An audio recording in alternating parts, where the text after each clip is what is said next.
عزیزان من، یہ بیت المقدس میں مسجد براق ہے۔ یہ وہ مقام ہے جہاں سے شب معراج سرکار دو عالم صلی اللہ علیہ وسلم اپنی سواری براق کو چھوڑ کر آسمانی سفر پر روانہ ہوئے۔ قدیم کتابوں میں براق کو یہاں باندھے جانے کا ذکر ملتا ہے۔ شاید اسی وجہ سے اس پتھریلی دیوار پر لوہے کا کڑا علامتی طور پر نصب ہے۔ دوستو، یہ ویڈیو میری اپنی بنائی ہوئی ہے۔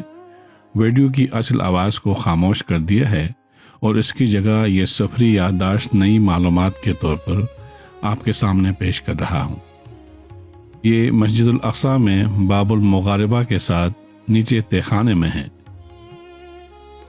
باب مغاربہ کے ساتھ ہی ویسٹرن وال یعنی مغربی دیوار ہے، جسے دنیا دیوار گریہ کے نام سے جانتی ہے۔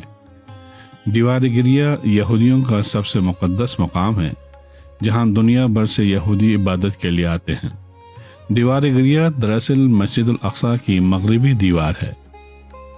ممکنہ خطرات کی وجہ سے باب مغاربہ عوام کے لیے بند رہتا ہے اور دیگر دروازوں کے مقابلے میں اس گیٹ پر اسرائیلی سیکیورٹی اہلکار زیادہ ہوتے ہیں۔ عزیزان، اس مسجد کی پتھریلی در و دیوار سے معلوم ہوتا ہے یہ پرانے زمانے میں دو بڑی چٹانوں کے درمیان کی کوئی جگہ رہی ہوگی، واللہ عالم۔ یہ مسجد مخصوص اوقات میں زائرین کے لیے کھولی جاتی ہے۔ جب میں مسجد الاقصی پہنچا تو اس دن یہ مسجد بند تھی اور اگلے 2 دن بھی بند رہنے تھے۔ دوستو، ایک دن صبح میں مسجد اقصی کے صحن میں اقصی کے ایک ملازم مولوی کے ساتھ باتیں کر رہا تھا۔ اتنے میں مسجد الاقصی کے سب سے بڑے امام وہاں سے گزرے۔ مولوی صاحب نے ان سے میرا تعارف ایک پاکستانی نژاد کے طور پر کرایا۔ امام صاحب اس قدر محبت اور خلوص سے مجھ سے گلے ملے کہ میں لفظوں میں بیان کرنے سے قاصر ہوں۔ حال و احوال کے بعد انہوں نے مجھ سے پوچھا، الاقصی پہنچ کر کیسا لگا؟ تو میرا جواب آنسوؤں کی صورت میں نکلا۔ میں نے کہا، کل سے یہاں ہوں، پرسوں میری واپسی ہے اور دل میں ایک عجیب کیفیت طاری ہے۔ ہر وقت آنکھیں بھری رہتی ہے۔ اس فضا میں عجیب غم کے بادل منڈلاتے محسوس ہوتے ہیں۔ نہ کھانے کو دل چاہتا ہے، نہ پینے کو، بس رسمی طور پر کچھ کھا لیتا ہوں۔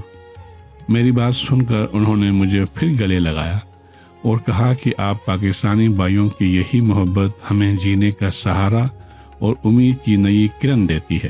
اگر دنیا میں ہمیں کسی انسان سے امید ہے تو وہ آپ لوگ پاکستانی ہیں۔ پھر امام صاحب نے پوچھا کہ الاقصی کے تمام مقامات کی زیارت ہو گئی؟ تو میں نے عرض کیا، حضرت ایک جگہ باقی رہ گئی ہے۔ مسجد البراق آج بند ہے اور کل پرسوں بھی بند رہے گی۔ شاید میں اس کی زیارت سے محروم رہ جاؤں گا۔ یہ سن کر امام صاحب نے سامنے سیکیورٹی والے کو بلایا، وائرلیس پر ہدایت دی اور کچھ دیر بعد ایک شخص چابی لے کر آیا۔ امام صاحب کے حکم پر اس شخص نے اس بندے حقیر کے لیے دروازہ کھولا، جیسا کہ آپ ویڈیو میں ملاحظہ کر سکتے ہیں۔ اور یوں رب کریم نے مجھ پر ایسی مہربانی فرمائی کہ اس مقام پر مجھے تقریباً 40-45 منٹ اکیلے بیٹھنے اور چند رکعات نوافل ادا کرنے کا شرف حاصل ہوا۔ عزیزام، یہاں ایک اہم وضاحت ضروری سمجھتا ہوں کہ سوشل میڈیا پر بارہا یہ سوال سامنے آتا ہے کہ اگر مسجد الاقصی ایک ہی ہے تو پھر اس کے اندر اتنی مختلف مساجد کیوں نظر آتی ہیں؟ اس کا جواب دراصل خود مسجد الاقصی کی عظمت کو واضح کرتا ہے۔ مسجد الاقصی کسی ایک عمارت کا نام نہیں ہے، بلکہ وسیع تاریخی اور مقدس احاطے کا نام ہے، جسے حرم قدسی کہا جاتا ہے۔ اسلامی تاریخ کی روشنی میں اس پورے احاطے کے اندر آنے والے ہر جگہ، چاہے مسجد ہو، صحن ہو یا کوئی تاریخی مقام، مسجد الاقصی ہی کا حصہ شمار ہوتی ہے۔ تو دوستو، حرم قدسی کے اندر مختلف مساجد ہیں، جیسے مسجد قبلی، مسجد قبۃ الصخرہ، مسجد مروانی، مسجد عمر، مسجد باب الرحمہ۔ اسی طرح مسجد قبلی کے نیچے زیر زمین الاقصی قدیم ہے۔ تو الاقصی قدیم مسجد اقصی کی ابتدائی اور قدیم ترین تعمیرات میں شامل ہے، تو یہ بھی حرم قدسی کا حصہ ہے۔